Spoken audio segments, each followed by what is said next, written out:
Anti-Afro Svengalis, I want to make sure before this video gets started that you take special care to read the information that appears on the screen. This video is going to contain two different clips. It's important for me to leave this information for you as I continue to finalize the commentary that goes with this video, which will in all likelihood go up at the same time. But be sure you look closely at the screen to read all of the information that appears. Most important, don't touch that dial after you hear buyer beware. And Defrauding, I didn't know that they went at you that deep.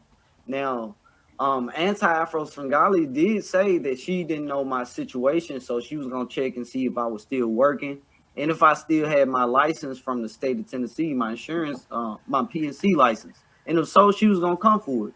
All because I'm defending myself against them fools, man. People are like 20 to 25 years are senior. That's Man, the crazy thing about it. bruh. 20 to 25 years are senior, and they sitting up here doing this bullshit to black professionals that's, once again, 20 years younger than them.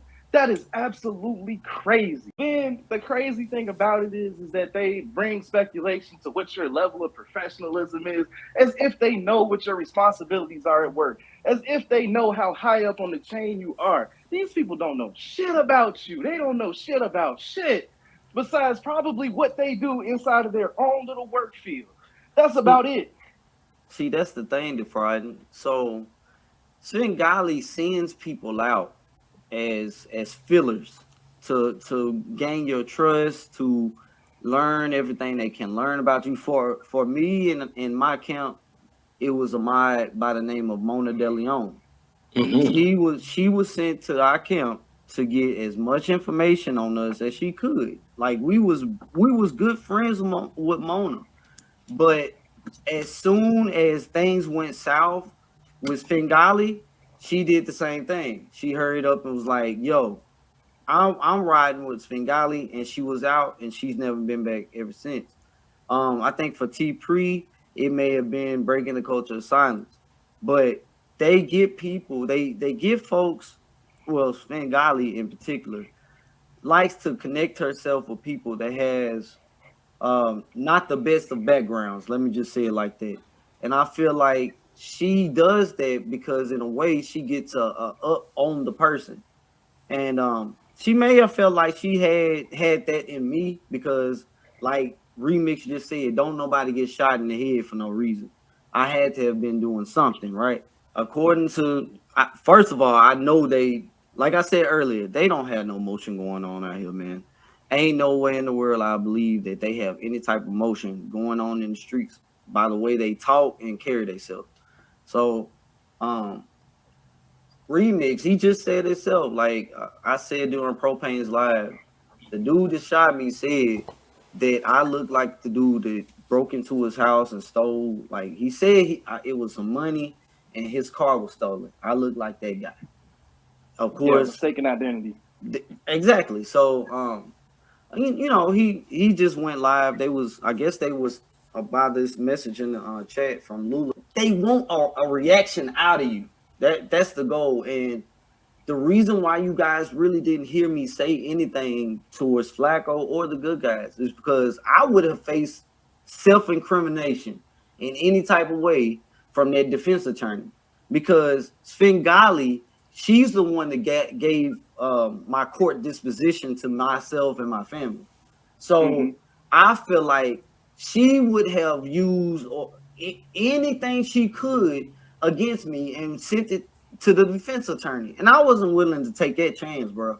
I'm just not. But I'm faulted for waiting until my case was closed to speak on the situation. And, you know, I don't get it, but That's the whole game. The whole game is to get to antagonize you to the point as to where you do something that can be deemed criminal. That's what criminal. they want to do. They want to get you to get mad, so you get up here and you make a threat. That's their bread and butter. They love when somebody So makes they a can threat, report you. so they can report you, so that they can get it into legal paperwork and they can start to try to get these fake lawsuits going against you and all that other BS. This is probably my first time getting on a panel actually speaking on this stuff out of 3 years of being in this sector. So the crazy thing about it is again, they just want to sit here and get you to a situation where they can be righteous. This is probably my first time getting on a panel actually speaking on this stuff out of 3 years of being in this sector. So the crazy thing about it is again, they just want to sit here and get you to a situation where they can be righteous and where they can have justification in behind what they're doing.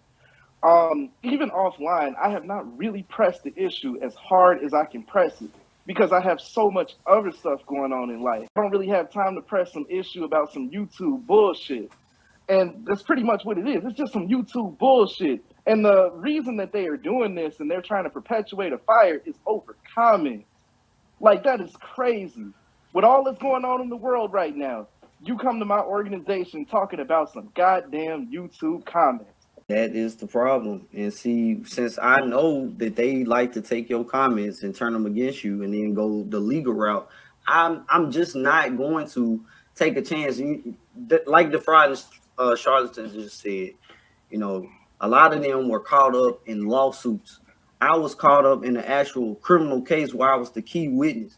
And they were really trying to get me to say, you know, I would have done X, Y, and Z to this dude, or I'm so mad I would have did this to his family. Just something that could have really got me in trouble, man. Just, again, 3 years of having to sit silent, listening to people, you know, just poke fun. Of course, you know, you gain a tough skin, but still, bro, I just, it was hard, bro, just to stay quiet, man. Hard as hell. For me, it ain't even about saying nothing. It's really about just recording them when they do it. They give you the whole itinerary and the whole plan of what they're doing this for, why they're doing it. They give you all the proof and all the damning evidence that you need. He got up here on camera and said that the whole reason that he did all this is because of YouTube comments. He didn't make any threats. That's what he said. Literally, you can put quotations around it. They let you know that they're looking for threats so that they can get you in trouble with your job. But because I didn't make any threats, they had to go another route and scour the internet looking for other screenshots and snapshots to possibly send to my job. Right. And then again, what I do, I played that for my job so they can hear that. And they go, man, that is crazy. What's wrong with these people? I'm gonna say this. You know, today, Propane's live stream, Rev G, he was at work while he was doing what he was doing. You working for a school and you sitting up here with people who have criminal records speaking on federal employees. Now, I don't know what people know about the law and stuff like that, but you ain't supposed to be doing that. You're not supposed to be disseminating my information, saying that you have my information to disseminate. You're not supposed to be doing none of that. What I've been doing is just documenting, record. Every time they put my name into a title, put a snapshot of a comment up. And the other thing is that I even went as far as to say, yes, I'm a federal employee. I have XYZ clearance. I said that, and the people at work thought that was going to be enough to get them to stop. Man. And I told them, no, it was not enough. No. And they went, that's crazy. Even after they know and verified that you're a federal employee with a clearance and that your information is not supposed to be given out to other people, they still pressing the issue. It became worse. So they just look at it. Go ahead. No, go ahead, Defrauding. They just look at it and they go, wow, I ended up dealing with some crazy.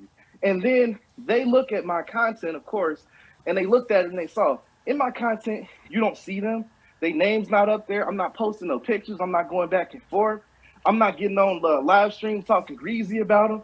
Like, if I say something in the comments, I'm entitled to just make a comment. Anybody can make a comment online. The church harassment thing was the craziest thing I ever heard. The thing is, for me, because I don't have anything going on, as far as I am legally disabled, I'm still going through the process now to get on SSDI. It sucks, but that's what it is. And so, since I don't have a license or a job that she can go after, she's like really fucking with me. And it's like I had to make sure, even though I make sure, you know, all my responsibilities are handled, I triple check, because it's like if anything slips, she gonna be on that shit. She's gonna be all over, and she's gonna exploit it to the fullest extent. So I What shouldn't they have to live like that, man. what No, they you also shouldn't, man. banking on is the fact that this stuff here is time consuming.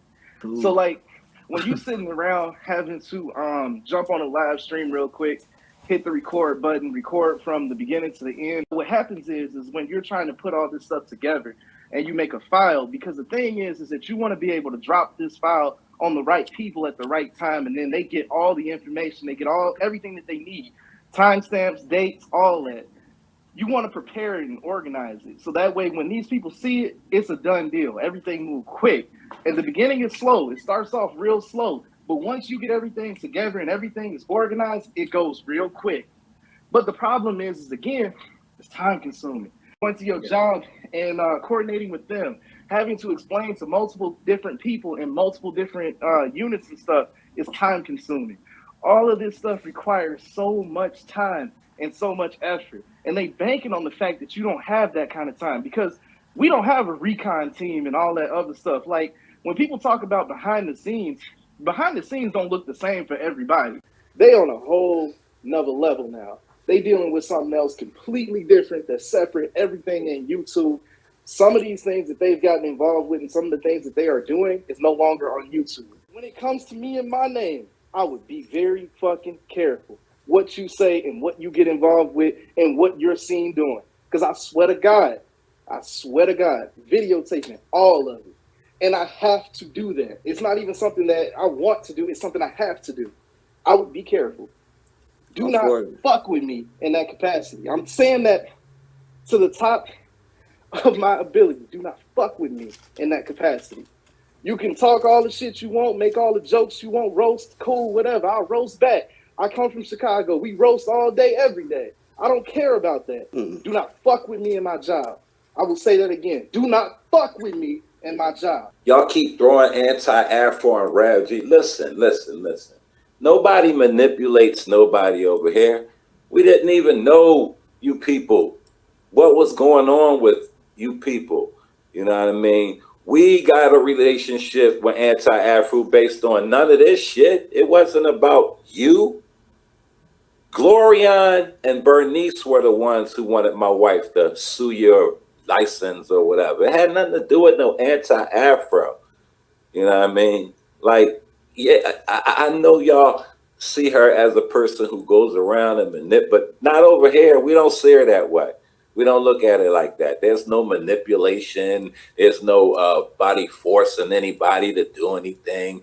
Nobody's not competent enough not to understand what some bullshit is going on. And we're not going to sit here and allow you to just spin a narrative because your ass feels some type of way because a snake nigga got your motherfucking people information at the end of the day. That's all it's about. Other than that, you know what I mean? I never condone no doxing, but I don't give a fuck. I'll dox anybody I want now because y'all did it to me and my family, not only my wife, but my child. Right. And then y'all still running around talking about she shouldn't have called DHS on Corey.